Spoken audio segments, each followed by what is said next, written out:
Hola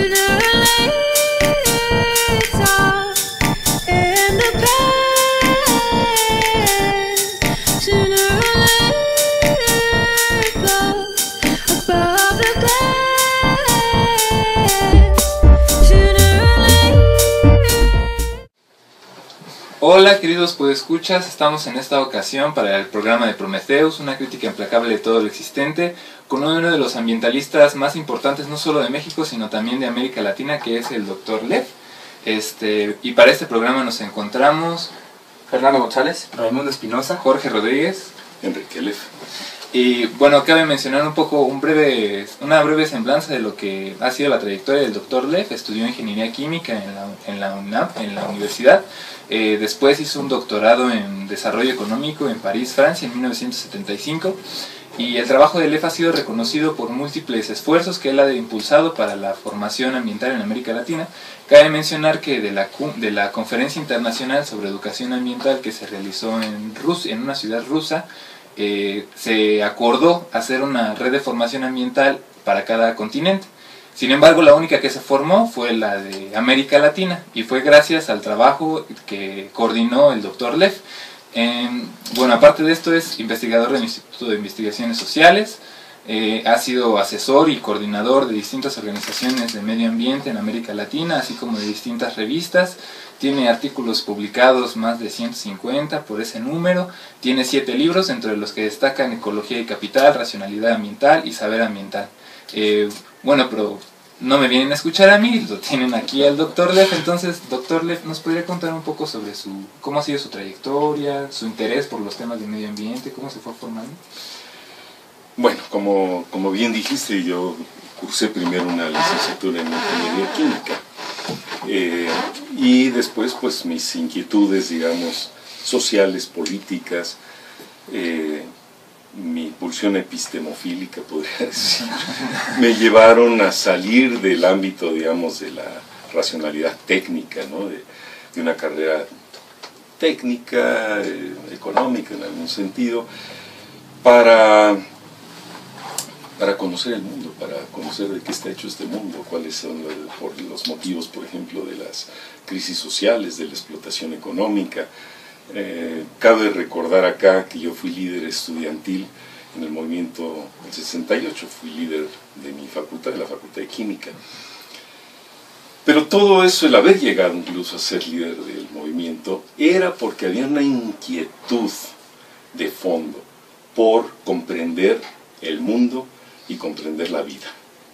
Después de muchos años de vivir, uno empieza a como entender qué lo motivó a romper, digamos, esquemas o a salirse de las fronteras disciplinarias, a romper con, digamos, ya caminos construidos de vida, ¿no?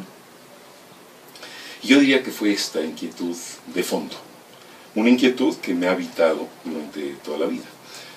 Entonces, por eso, cuando terminé la carrera de Ingeniería Química, y habiendo pasado por el movimiento estudiantil, habiendo pasado por el Consejo Universitario en la época de Barros Sierra, todo eso, yo decidí que tenía que hacer un posgrado más cercano a las ciencias sociales. Siendo ingeniero químico no era fácil brincar directamente. Exacto. Porque la cosa no es como hice un doctorado en desarrollo económico, sino cómo llegué a estas temáticas. Pero lo que pude conseguir en ese momento era un doctorado en desarrollo económico, donde se entendía que las carreras tecnológicas podrían tener alguna vinculación. Y así fue como aproveché una beca para irme a París, ¿no? Pero claro, obtuve el doctorado en desarrollo económico, y ahí en el camino pues descubrí que lo que yo era, más que nada, era un antieconomista más que un economista. Pero coincidió, digamos, mis procesos, mis tiempos de vida, con los tiempos históricos. Entonces, fue una casualidad también, muy afortunada, que yo estuviera trabajando con Ignasi Sachs en su seminario, que era en esos momentos sobre políticas científicas y tecnológicas. Realmente sobre eso fue mi tesis de doctorado. la política científica y tecnológica en el desarrollo económico social de México. Pero en los años 70, 71, 72, emerge con mucha fuerza la cuestión ambiental, ¿no? La cuestión de la crisis ambiental. Hay que recordar, en 1972 fue la conferencia sobre medio ambiente humano en Estocolmo. Ignasi Sachs fue uno de los teóricos más importantes, digamos, que le dio cuerpo, orientación conceptual a esta cuestión de la crisis ambiental. Entonces a mí me tocó estar en su seminario en ese momento, y así fue como me inseminaron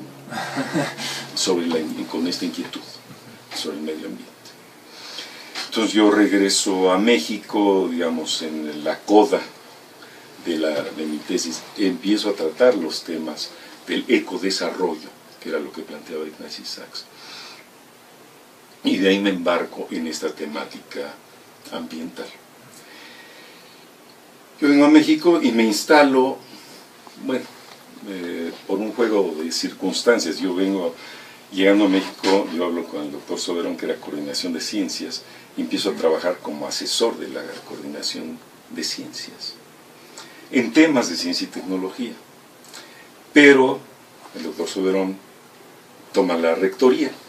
Yo me instalo entonces en el Instituto de Biología, y eso me facilita un diálogo muy rico con los primeros grandes ecólogos, digamos, de esa época, que venían de hacer sus doctorados. Hablo de Gómez Pompa, de Hafter, de Sarucán, y empiezo a tener en ese ámbito pues un diálogo y una exploración, digamos, sobre los temas ecológicos un poco más en forma y más de fondo. Y es así que mis primeros trabajos publicados son dedicados al tema del ecodesarrollo.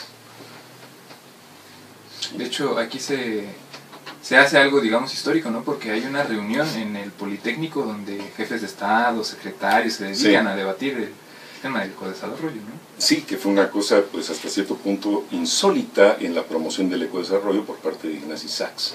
Y en 1973 se hace casi una reunión del más alto nivel gubernamental con todos los secretarios de Estado y se debate el tema, y de ahí nace el Centro de Ecodesarrollo. Entonces está muy en auge el tema del ecodesarrollo como tal.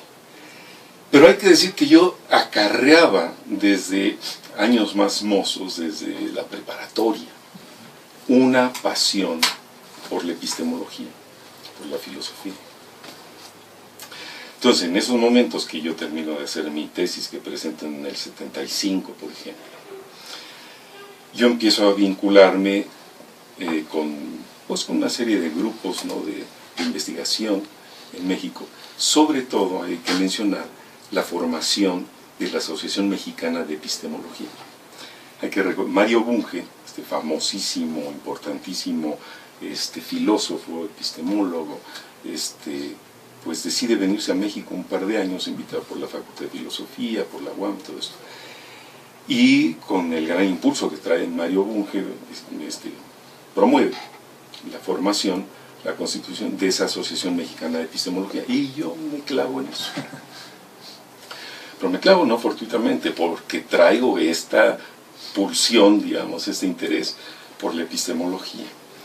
Y hay que recordar, en 1976, a fines, organicé en ese momento un primer simposio sobre ecodesarrollo dentro de la Asociación Mexicana de Epistemología, que era pues quizá la primera vez, cuando menos en el ámbito latinoamericano, pero yo no sé si quizás más allá también. No, quizás eso es exagerar, porque ya, digamos, la ecología profunda pues había volcado el pensamiento filosófico, digamos, a cuestiones ecológicas o de medio ambiente, y uno podría decir que de formas muy interesantes Heidegger exploraba la cuestión, digamos, de habitar el mundo, ¿no? Aunque no era desde una perspectiva obviamente ecológica, pero había ya algunas incursiones, ¿no?, indagatorias que apuntaban hacia una filosofía ambiental. Pero no el tema estrictamente epistemológico, es decir, pensar la crisis ambiental no solamente como una crisis del capital, que digamos que surgió de inmediato, ¿no? de la economía, del modo de producción, todo eso, sino como una indagatoria sobre los modos de pensar, sobre la manera como se van constituyendo los paradigmas del conocimiento. Y en eso yo creo que sí hubo una innovación, la apertura a una indagatoria sobre la cuestión epistemológica. Al punto que los propios filósofos, no solamente Mario Bunge, estaba en esos momentos en México, extraterritorializado por las crisis políticas del Cono Sur, Mario Otero, un gran epistemólogo uruguayo. Y decían, ¿qué tiene que ver la filosofía, la epistemología con la crisis ambiental? Dice, si el problema es que están destruyendo los bosques, pues que se dejen de destruir los bosques. Punto. Ese es el problema, que se dejen de quemar los bosques, que se dejen de destruir, que se controle la contaminación. Pero eso no tiene que ver nada con la epistemología, decían, ¿no? Dije, no tiene nada que ver. Veremos. Y por ejemplo, ya que nos ha clavado las espinas, su trabajo, como bien lo ha comentado, versa mucho sobre la epistemología. Y dentro de las causas que usted encuentra para la crisis ambiental, no solamente dice, bueno, no solo es una crisis de coletazo, ¿no? Por causa de, sino es debido a una crisis civilizatoria por una racionalidad económica, ¿no? ¿Nos podría explicar un poco más cómo es que esta racionalidad económica no ve o no puede absorber o no puede resolver esta crisis ambiental?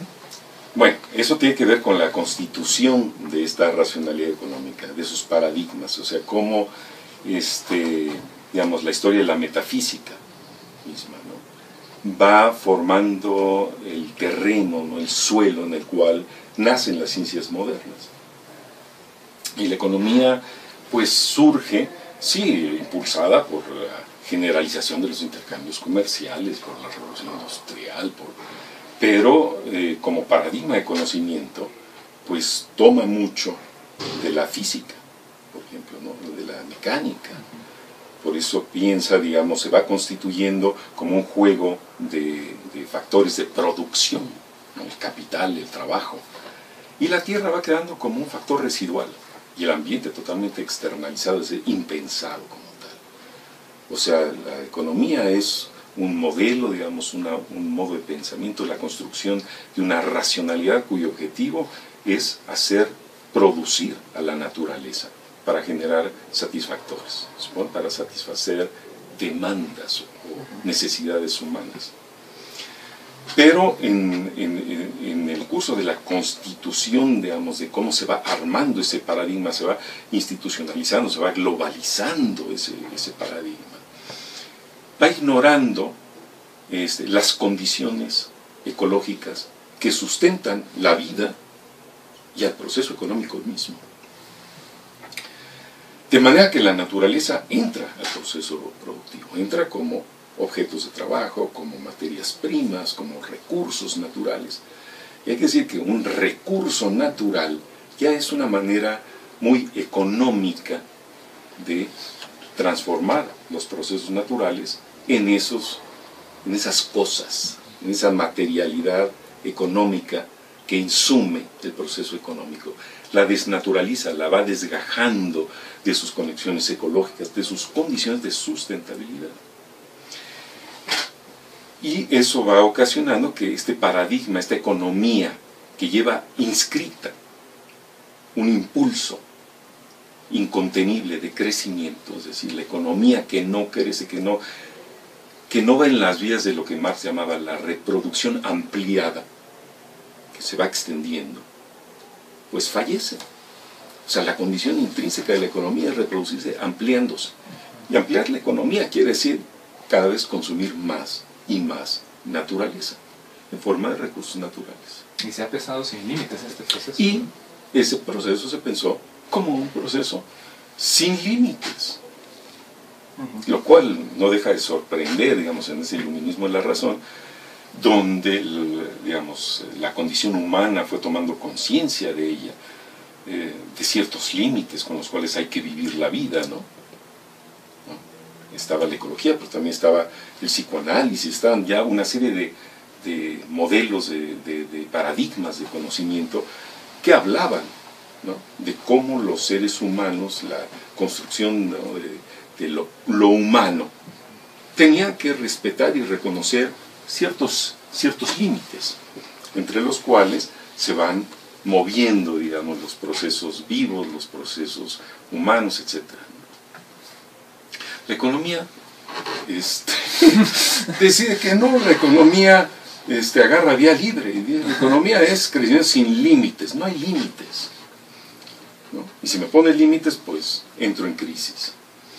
Esto fue lo que fue generando una crisis de escasez, pero no la escasez que es parte del fundamento de la economía, es decir, es la intervención racional frente a una condición de escasez de recursos. Entonces, ¿cómo se interviene para manejar esa escasez de ciertos recursos? Los procesos de innovación tecnológica pues van renovando, si ustedes quieren, la escasez, donde ya llega a un punto de inviabilidad, infactibilidad, no rentabilidad de explotación de ciertos minerales, por ejemplo, pues surgen procesos más productivos, de manera que la innovación tecnológica se vuelve la palanca más importante cada vez más en la renovación del capital. Pero ¿qué va pasando con eso? Lo que no se ve son los efectos que tiene en la destrucción, en la producción de una escasez global. Escasez de agua, escasez de aire, escasez de recursos en general, ¿no? Y donde la escasez, digamos, ahora más generalizada y visible, es el cambio climático. Es una escasez vinculada a la degradación, digamos, de toda esa materia y energía que en forma de CO2, de gases de efecto invernadero, y las consecuencias que esto genera en trastocar los procesos meteorológicos, los procesos ecológicos, ¿no? Va rompiendo las tramas de la vida, la trama ecológica, de la cual depende la renovación de la naturaleza y de los recursos naturales, si queremos hablar en términos económicos, ¿no? Profesor Leff, digo, ahora escuchándolo y leyendo algunos de sus trabajos, pues vemos que usted recupera pues categorías, el lenguaje, ¿no?, y algunas de las aportaciones del materialismo histórico de Marx, ¿no?, usted mismo lo citaba ahora. A mí me causa inquietud, ¿cómo y por qué llega usted a leer a Marx, a leer el Capital? Yo leí algunos de sus trabajos y veía que lo citaba, ¿no?, y hacía pues varios apuntamientos críticos, pero de entrada, ¿cómo y por qué llega usted a leer a Marx para tratar estos temas ambientales? Bueno, digamos que llego primero a Marx. Cuando yo llego a París, lo digo de alguna manera, en una conferencia invitado por la cátedra Julio Cortázar, ¿no?, empiezo diciendo, cuando yo llegué a París, yo andaba por las calles de París trayendo bajo un brazo el Capital de Marx, una versión de Flammarion ahí, del libro de bolsillo, que no recuerdo línea por línea, ¿no?, 6 francos. Lo primero que llegué es a comprar el Capital y la rayuela de Julio Cortázar, ¿no? ¿Por qué el Capital? Porque, les recuerdo, yo venía del movimiento estudiantil y de una inquietud por entender la crisis social, ¿no?, la condición social, y cuál era la referencia fundamental en esos años, si uno quería entender las causas profundas de todos esos procesos, ¿no?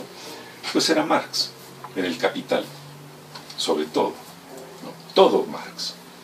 Entonces, yo, dentro de los seminarios que seguí en París, recuerdo en la Universidad de Vincennes había un grupo de marxistas muy sólido, y yo seguí ahí unos cursos de formación, ¿no?, de discusión, de debate del Capital, y pues empecé a leer el Capital como mi libro de cabecera.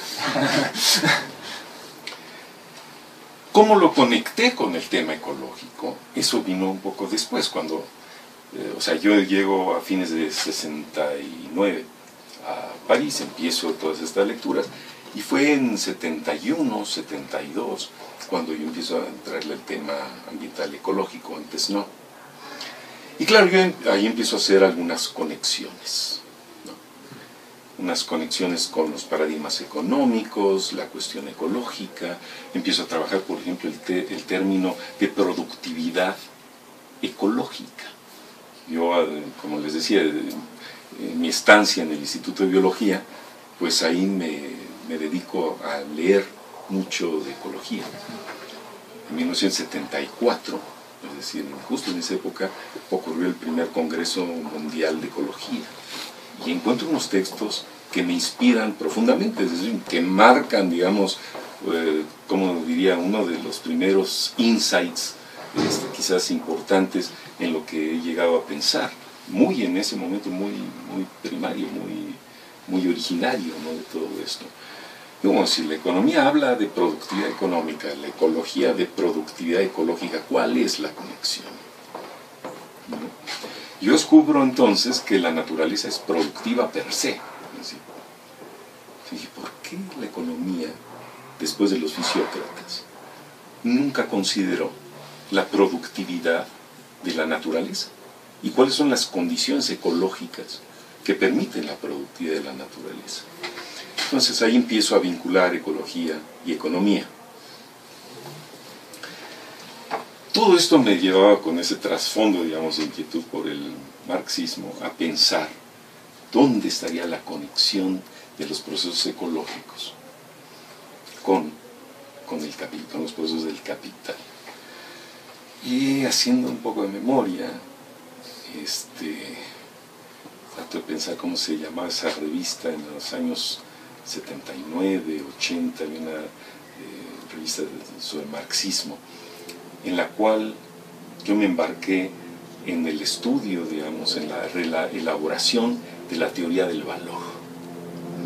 Al punto incluso que organicé en ese año, en 1979, un primer simposio sobre teoría del valor, con un grupo de los mejores teóricos que había en México, trabajando teoría del valor, en Marx, en Ricardo. Y yo ahí escribí uno de mis primeros textos sobre la teoría del valor en Marx, frente a la revolución científico-tecnológica. Entonces, ¿dónde entra la ecología? Bueno, entra en darme cuenta ahí justamente que los procesos ecológicos no entran, no nada más en la ecología, tampoco en las consideraciones de Marx. Es decir, Marx, con toda la criticidad, digamos, de toda su obra frente al capital, a esa racionalidad, a ese modo de producción, tampoco alcanza a pensar las condiciones ecológicas de la reproducción del capital.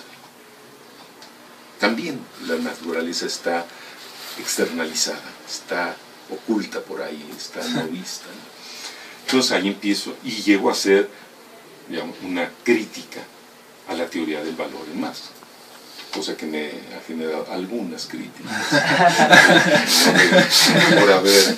por haber osado pues criticar las limitaciones de la teoría del valor. Pero eso abre un camino para pensar el ecomarxismo, es decir, para pensar cómo construir, digamos, un análisis de proceso económico desde las contradicciones no solamente sociales, es decir, capital-trabajo, sino capital-naturaleza. Doctor, y bajo esta línea que recorre su obra de forma, yo pienso, incluso articuladora sobre la cuestión de la racionalidad ambiental y de cómo entonces quizás podría suceder que pueda surgir una racionalidad de otro tipo que no sea devastadora con el medio ambiente o que por lo menos pueda fijar ciertas líneas, digamos, que ayuden a resolver pues este problema de la crisis ambiental. Bajo el entendido de que la racionalidad, digamos, como un ejercicio de la razón, sigue siendo válida, ¿no? ¿Y cómo podríamos entonces, digamos, posicionarnos a partir de estas nuevas propuestas epistemológicas que estuvieron muy en boga, de estos giros culturales, giros lingüísticos que decían que la razón era un producto de la metafísica de Occidente y que entonces había que dejarla, había que buscar otras líneas, ¿no? ¿Cómo podríamos posicionarnos desde su obra respecto a esa postura de, digamos, rescatar o no la razón, utilizar o no la razón de otra forma? ¿Cómo podríamos posicionarnos ahí? Ahí pegamos otro gran brinco. Sí. O sea, del ecomarxismo, de cómo Ecología y Capital abre, digamos, un camino al cual se sumaron los grandes pensadores, hay que mencionar sobre todo a James O'Connor, que funda la revista Capitalism, Nature, Socialism, que sigue hasta la fecha, que ha abrido el espacio más importante de debate sobre los temas del ecomarxismo, ¿no? O Bellamy Foster, otros autores importantes que se han insertado en esta reflexión de renovación ecológica del marxismo. Pero para mí, obviamente, la cosa no termina en una crítica ecológica del capital. O sea, el tema fundamental se me planteaba de cómo reconstruir entonces este mundo que está más que acechado, no solamente acechado, está invadido, está estructurado, se le ha instaurado al mundo una racionalidad insustentable. Una racionalidad donde quizás una de sus manifestaciones más globales o más potentes, digamos, es el modo de producción, la racionalidad económica, pero la racionalidad económica no va sola en la modernidad, va amarrada, vinculada a todo lo que es la racionalidad de la modernidad, ese modo de pensar, de construir, de obrar, de planear, de actuar, todo. ¿Cómo pensar entonces una transición? Es decir, una transición que ya no sería la transición a un socialismo pensado solamente como un cambio, digamos, de manos, de poderes sobre el mismo paradigma de producción, sino cómo renovar el modo de producción desde bases ecológicas, desde bases culturales, es decir, desde otras fuentes de productividad. Y eso es lo que va abriendo, digamos, el camino desde el ecomarxismo, en mi visión, digamos, hacia la construcción de una racionalidad ambiental. Entonces, si ustedes ven desde mis primeros textos, no se quedan en la crítica ecológica, digamos, a la economía o incluso al marxismo, sino van apuntando a la construcción de un nuevo paradigma productivo. Un paradigma que en estos momentos yo llamé de una productividad ecotecnológica, ecotecnológico-cultural. Si en lugar de pensar la producción como el juego de factores, capital, trabajo, como un factor residual que puede ser la tierra, pero también puede ser cada vez más la ciencia y la tecnología. No pueden ser que eso. A pensar la producción, el proceso de producción, el modo de producción, desde la contribución de los procesos ecológicos y culturales, lo cual rompe de tajo, digamos, todos los fundamentos de la racionalidad económica y de la racionalidad moderna, porque rompe el concepto unitario de valor, rompe el concepto unitario de lo uno, de la globalización guiada por un consenso, digamos, de procesos articuladores, ¿no? Supraconstituyentes, digamos, de lo que son los procesos de habitabilidad del mundo. Y esto va llevando entonces, bueno, a pensar, bueno, ¿cómo se critica los límites de esta modernidad y cómo se construyen alternativas? Alternativas que van mucho más allá de modular, de moderar los impactos negativos de este modelo de producción, de esta racionalidad, de esta modernidad, entendida como un fin de la historia, es decir, como el punto culminante de esta humanidad que tiene efectos negativos, pero que hay que comprender, que hay que ayudar a anticipar hasta donde se puedan, y si no, pues responder, digamos, a posteriori para ir resolviendo los problemas, por ejemplo, que genera la ciencia y la tecnología, es decir, los riesgos, por ejemplo, los impactos que va a generar. Y esto me va llevando a pensar que esta crisis, como decía, civilizatoria, es una crisis de los modos de pensar el mundo y de habitar el mundo. Es ahí donde surge la conexión con Heidegger.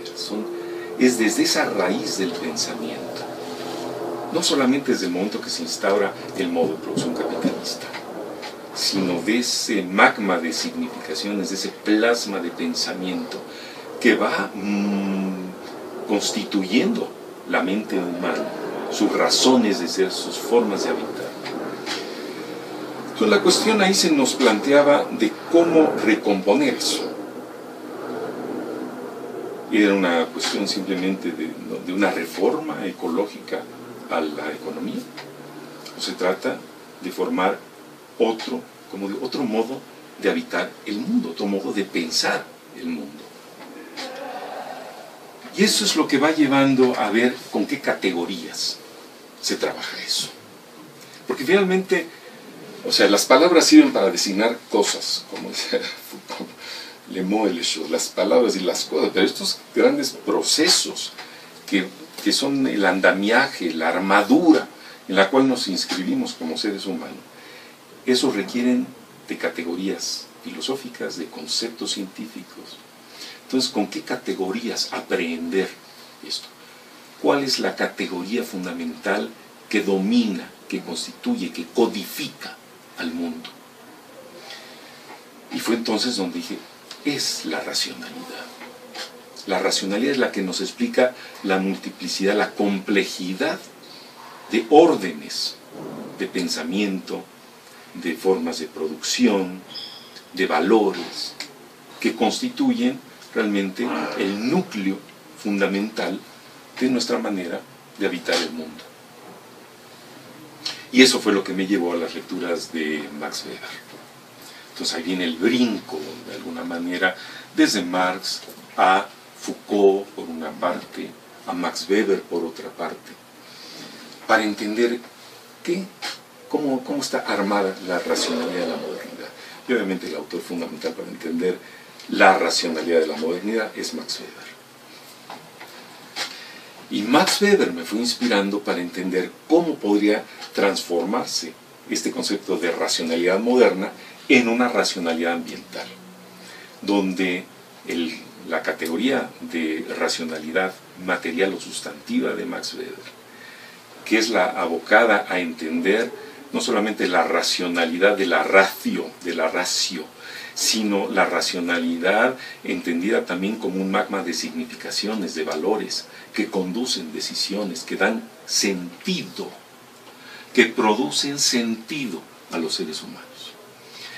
Y por ahí, entonces, Max Weber abre el camino para pensar no solamente la monumentalidad de la racionalidad moderna, ¿sí?, atrapada sobre todo, amalgamada, solidificada dentro de las categorías de una racionalidad teórica de las ciencias, ¿no?, de una racionalidad instrumental, ¿no?, de la racionalidad de medios afines, de una racionalidad jurídica, sino abre las puertas para pensar la dispersión y la diversidad de racionalidades, de matrices de racionalidad, de significación que hay en el mundo a través de su estudio de las religiones.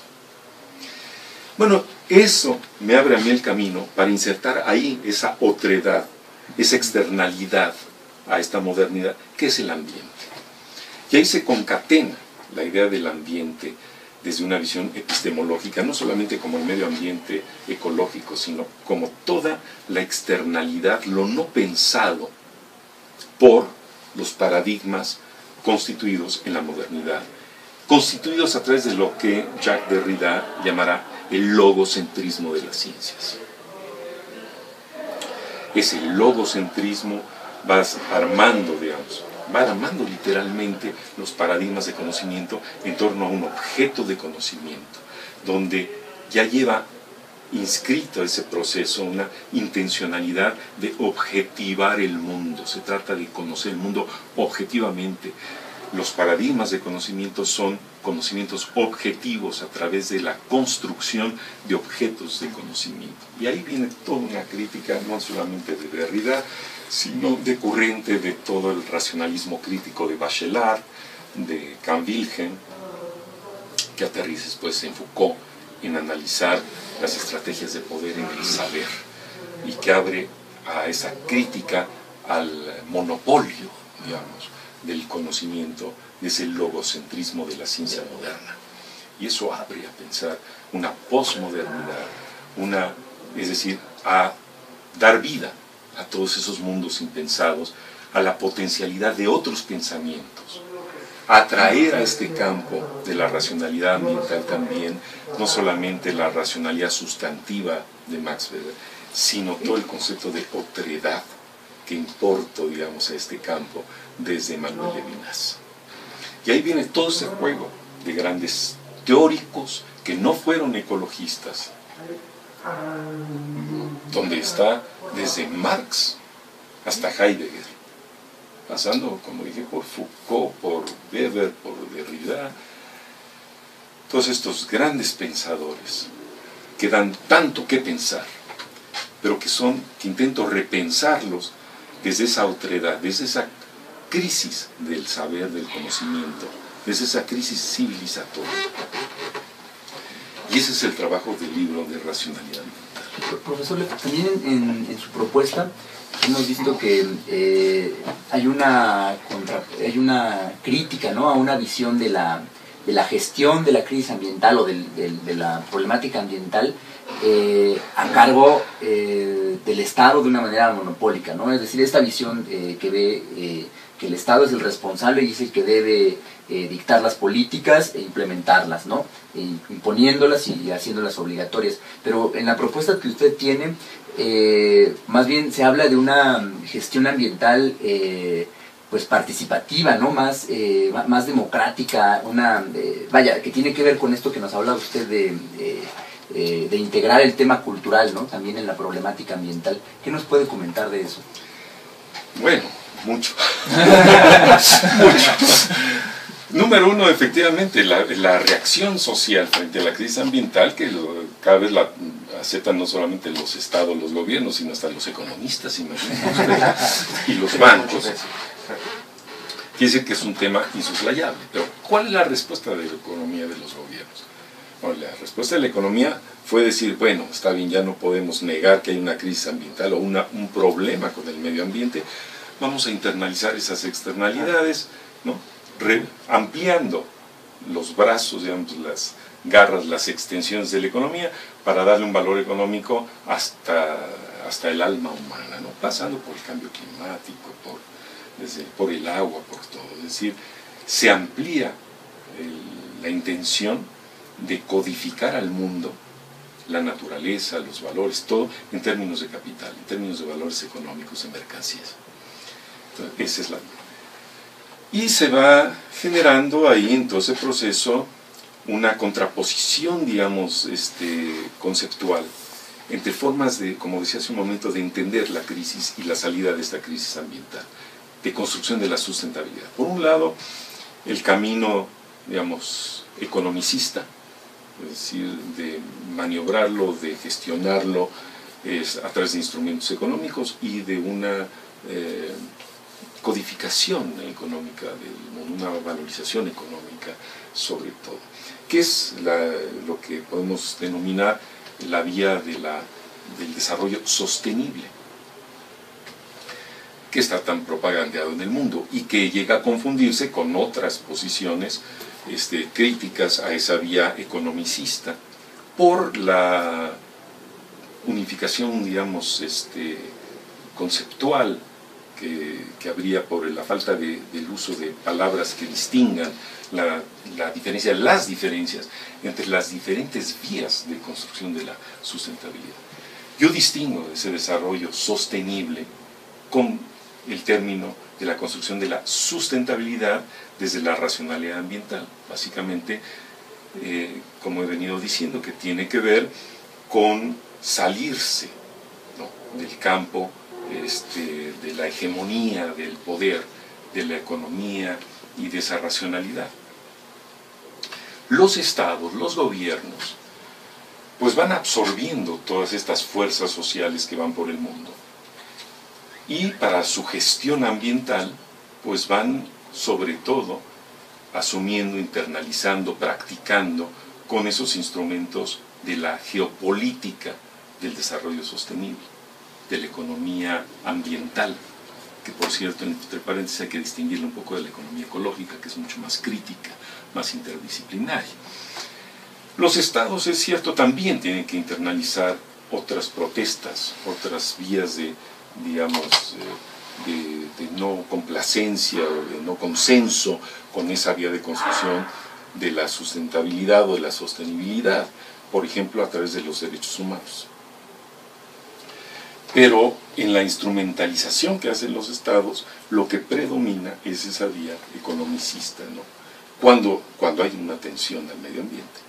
Junto con ello se puede crear un sistema de áreas protegidas, de ciertos derechos al agua, cosas de esa naturaleza. Pero lo que predomina, digamos, como instrumentalidad en la gestión ambiental es esta que estoy diciendo. Entonces, hay esa vía. Yo no creo que esa vía es la que va a resolver el tema de la sustentabilidad. Creo que si va a haber también un cambio de paradigma social, de racionalidad social, no es el Estado, con todo lo democrático que quisiera o pretendiera ser, quien va a hacer esa transformación civilizatoria. El motor, digamos, los grandes actores, la gran movilización que está surgiendo, viene de otras raíces, viene desde las raíces de una renovación de este vínculo de la cultura con la naturaleza, de las culturas tradicionales, de estos grupos sociales que aún no han sido totalmente absorbidos, no quiere decir que estén vírgenes, ¿no? Pero no han sido absorbidos por la racionalidad de la modernidad y por todo el juego que se despierta, incluso de participación. Una cosa es decir, vengan a las COPs o participen, es decir, en todos los cónclaves que hay, que haya una cierta participación, ¿no? Una dosis de participación de académicos, de indígenas, de mujeres, es decir, de estos grupos llamados minoritarios, aunque las mujeres ya son mayoritarias. En muchos sentidos. ¿Me entienden? No viene por ahí. Viene de cómo reconstruir esa racionalidad, y esa racionalidad nace, digamos, se forja desde de esos nuevos imaginarios de la sustentabilidad.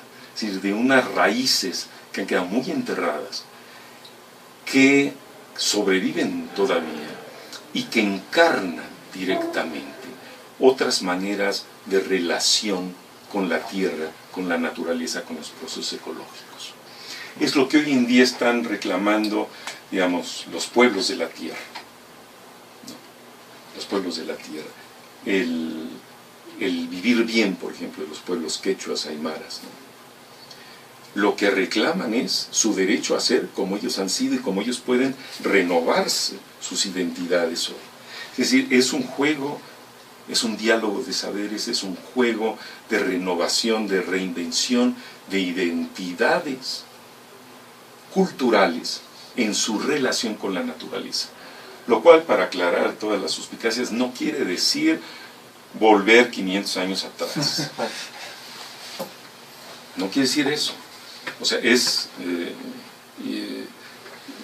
no podemos salirnos, los pueblos indígenas incluso no pueden salirse de un diálogo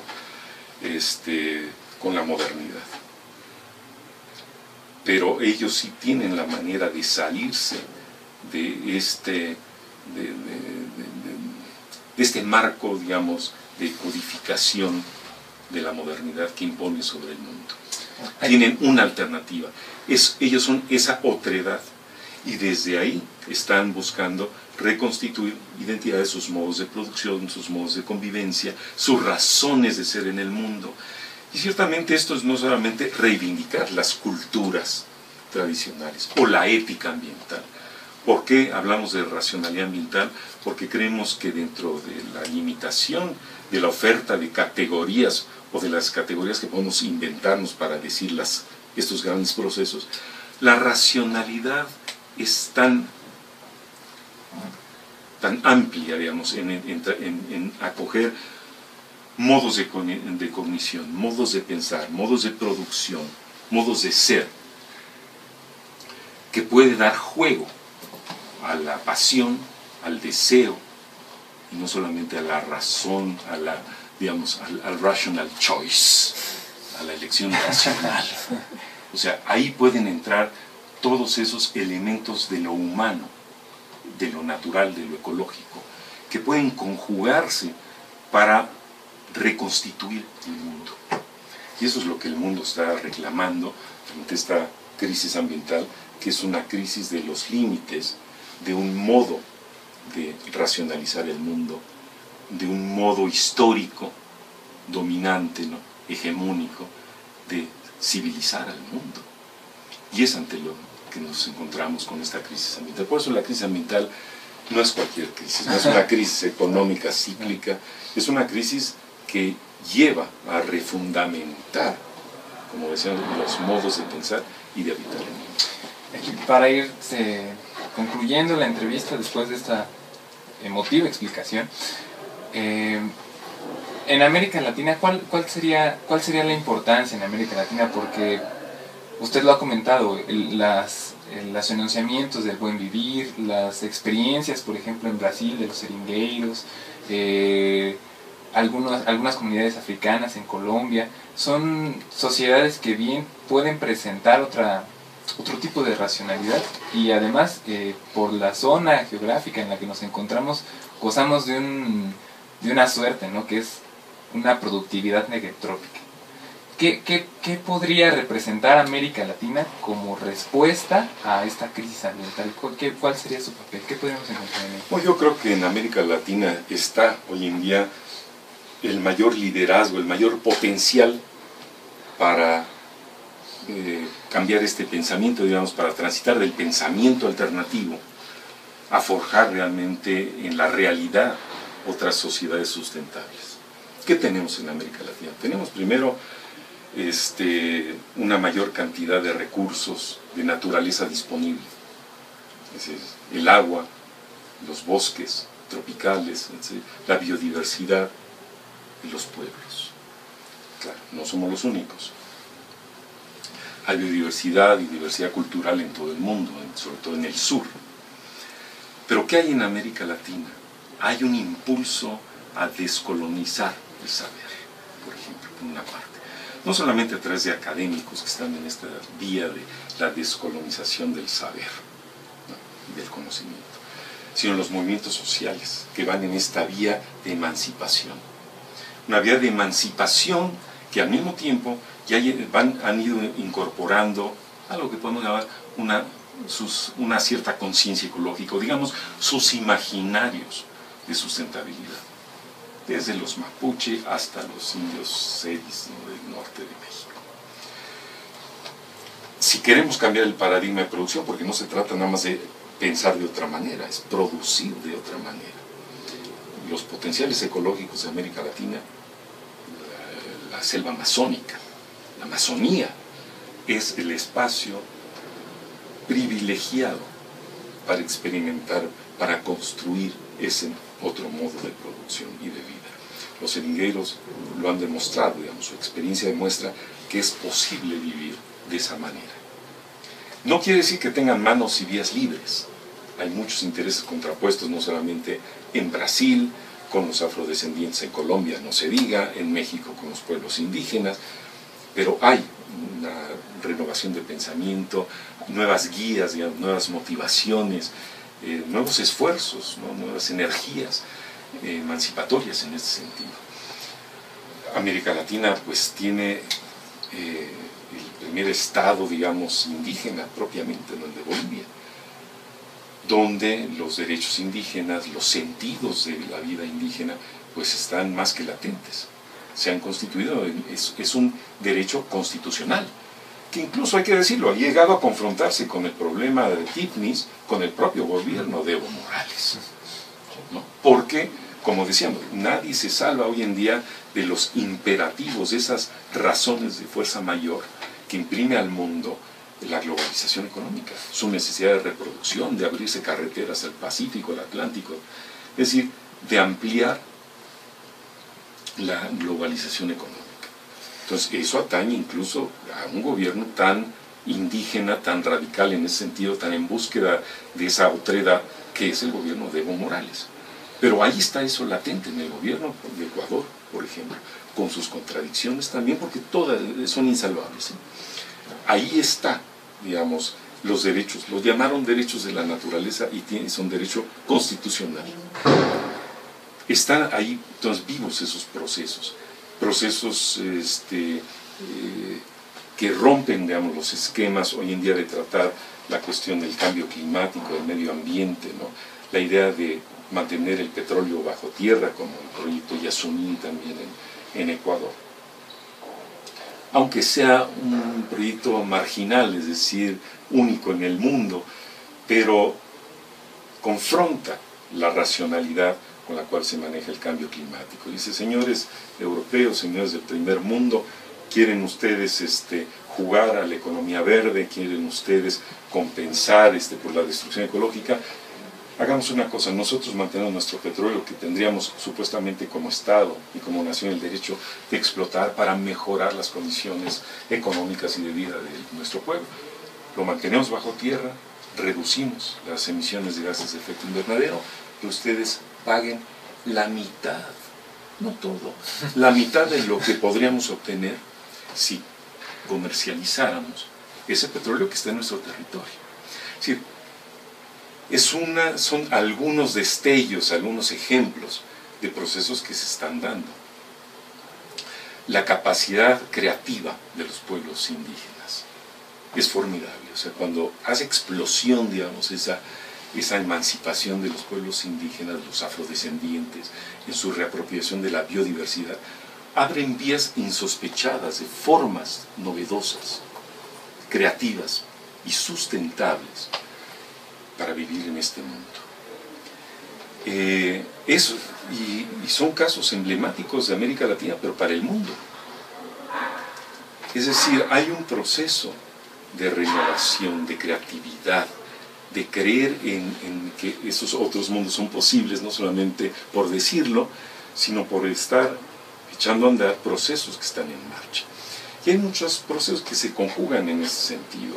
Por ejemplo, todo el proceso ahora de formación, de capacitación para cambiar el paradigma productivo en el campo, la agroecología, la agroforestería, se conjuga con esos modos tradicionales de producción y se pueden ir conjugando y pueden alimentarse incluso, como lo hace la agroecología, de insumos científicos, pero guiados en otro sentido, bajo otros principios, para regenerar los modos de habitar este mundo, rompiendo con el constreñimiento brutal que impone, pues, la economía pura, por decirlo de alguna manera. Pues bueno, como verán, fue bastante ilustrativo. Esta entrevista se convirtió más que en entrevista en unas varias clases que ojalá ustedes las puedan disfrutar y las puedan aprovechar. Pues sin más por el momento, Lev, te queremos agradecer el tiempo que nos regalaste y con mucho gusto. Nos estamos viendo próximamente y ojalá les haya gustado. Hasta pronto.